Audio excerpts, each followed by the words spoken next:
पहले मिथ्या दृष्टि की बात लिया है कि ऐसी स्थिति पर द्रव्य का संयोग होता है।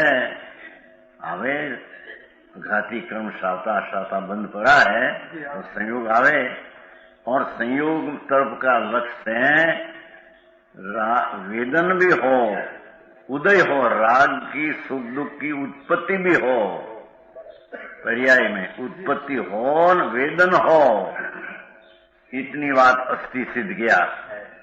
पर मिथ्या दृष्टि, जिसकी दृष्टि मिथ्या है, ये रागादि भाव के सद्भाव से इस सुख दुख में उपाधि बुद्धि मेरा है, मैं हूं, इस सुख दुख की कल्पना में मैं हूं, वही मैं हूं, ये मेरा है, ऐसी मिथ्या सहित की राग द्वेष की बुद्धि से अज्ञानी को नया कर्म का बंध होता है। राजन जी समझ में आते हैं? हाँ, आने बंद होता है, पर निद्रा का क्या कारण वो कहेगा। आने को बंद का क्या कारण और निद्रा का क्या कारण समझ में आया? अज्ञानी को बंद का कारण कैम और ज्ञानी को निद्रा का कारण कैम कि वो संयोग मिलते हैं, उसमें सुख दुख की कल्पना तो दो ही को होती है, पर्याय में। समझ में आया? पर मिथ्या दृष्टि अपना ज्ञायक स्वभाव, आनंद स्वभाव, उसको तो देखा नहीं। अपना आनंद स्वभाव का उपाधि बुद्धि तो है नहीं, तो इस सुख दुख की पर्याय कोई अपना मानकर अज्ञानी वेदते हैं, वो कारण उसको नया कर्म का बंध होता है। बराबर समझ में आया? चाहे तो भाई त्यागी साधु हो, नगर दिगंबर हो, उसको भी अनुकूल प्रतिकूल संयोग तो आता है। समझ में आया? और अज्ञानी की दृष्टि पर ऊपर है, इसी वो राग का उदय तो होता है, वेदन भी हो, अज्ञानी उसको ही अपना स्वरूप मानकर उसको वेदते हैं, अनुभवते हैं, मिथ्याद का नया कर्म बंधन होता है। जीणी बात से रागादि भावों के सद्भाव से, राग शब्द मिथ्याद भाव है। मिथ्या दृष्टि को ये राग ने वेदन में सुख बुद्धि है, दुख में भी अपनापना की बुद्धि है। देखिए रागादि भाव के सद्भाव से बंध का कारण होकर भी निद्रा को तो प्राप्त होता हुआ, निद्रा तो प्राप्त कर्म का उदय करते तो है ही, छता निद्रित न होता हुआ, क्योंकि नया बंधन हुआ तो खरेखर निद्रा नहीं। समझ में आया?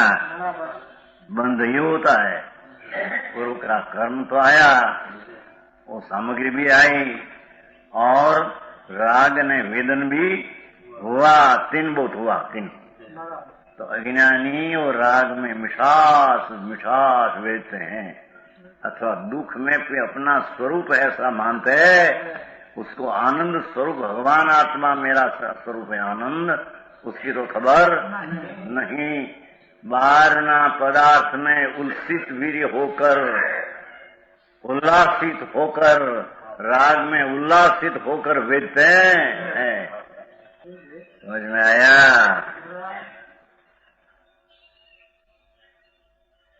वही भाव धर्मी जीव को भी संयोग तो मिलता है, ऐसा ले लेना हो, किंतु सम्यक दृष्टि के चिन्हाथी ले लेना। पहले सम्यक दृष्टि को भी परद्रव्य के भोगने में आने पर उसके निमित्त से जीव का सुख रूप दुख रूप भाव नियम से उदय होता है, पहले से लेना। और उत्तम और वेदन आता है, क्योंकि वेदन साता को छोड़ते नहीं, तो ज्ञानी को भी साता का घाती का कर्म से संयोग मिलते हैं, उसमें उसका लक्ष्य जाते हैं थोड़ा समझ में आया? उस सुख दुख भाव का वेदन होता है। समझ रहे? सम्यक दृष्टि को भी इतनी पर्याय में, एक समय की पर्याय में इतना वेदन होता है, वेदन होता है। ये पण सम्यक दृष्टि के रागादि भावों के अभाव से भगवान आत्मा आनंद स्वरूप में उपाधि बुद्धि पड़ी है, तो राग का सुख दुख के वेदन में अपना स्वरूप मानते नहीं कि मैं नहीं, मेरे में नहीं, मैं उसका खरेखर वेदन करने वाला नहीं।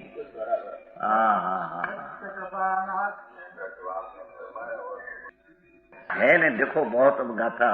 यहाँ तो संकीर्ति को भी जरी वेदन तो होता है, ऐसा सिद्ध करना है भाई। हाँ, त्यारे निजरी जाए कहना है ने, कर्म तो निजर गया, वो तो पहले में कहा त्राणु में, ये तो त्राण कर्म का उदय निजरी गया, और तो त्राण में कहा। पर यहाँ तो वेदन राग हर्ष शोक की पर्याय में आता है, कर्म चेतना, कर्म फल चेतना। सम्यक दृष्टि को भी ऐसा धरी वेदन एक समय की पर्याय में उदय होकर वेदन आता है, प्राण उसका स्वामी नहीं रहता। क्यों नहीं रहते हैं? कि उसको उससे भिन्न अपना आनंद स्वरूप का स्वाद आया है। मैं तो अतीन्द्रिय आनंद हूँ, मैं तो अतीन्द्रिय आनंद स्वरूप हूँ। ऐसी बुद्धि के कारण हरक शोक की पर्याय में अपनापने मानते नहीं।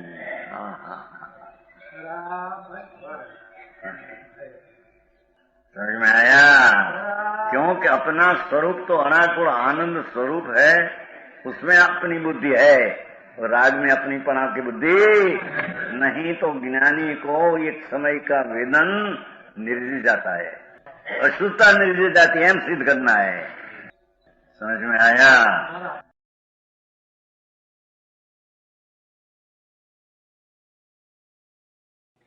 तथापि कहानवाणी ना अंकाये मूल्य ना कदी।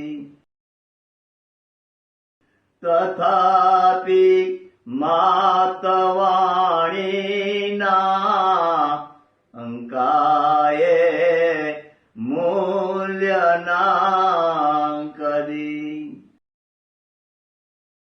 परम कृपाळु पूज्य सद्गुरु देवनो जय हो। प्रसामूर्ति पूज्य भगवती मातनो जय हो। जिनवाणी मातनो जय हो। परम मित्राग दिगंबर जैन धर्मनो